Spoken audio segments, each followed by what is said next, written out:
यदि लाभेश अर्थात एकादश स्थान का अधिपति द्वितीय स्थान में बैठ जाता है और द्वितीय स्थान का अधिपति एकादश स्थान अर्थात लाभ स्थान में बैठता है तो यह लक्ष्मी योग का निर्माण करता है।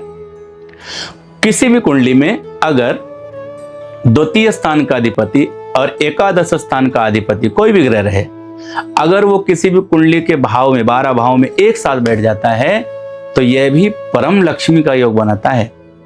ऐसे योग में जन्मे व्यक्ति धन धान्य से परिपूर्ण रहते हैं।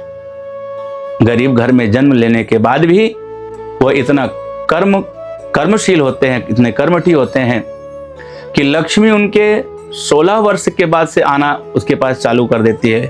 उसके पास लक्ष्मी आने का साधन 16 वर्षों से ही प्रारंभ हो जाता है और वह मरणोपरांत वह लक्ष्मी का स्वामी बनता है, अर्थात लक्ष्मी उसके यहाँ अपार या भरपूर मात्रा में लक्ष्मी की कृपा उसके यहाँ बनी रहती है।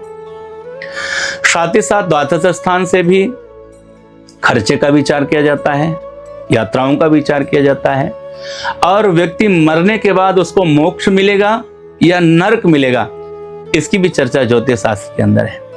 कुंडली में अगर 12वें स्थान में बृहस्पति किसी भी कुंडली में बैठता है तो ऐसे जातकों का मोक्ष होता है। तो आप भी चेक करिए कि आपकी कुंडली में गुरु द्वादश स्थान का है क्या।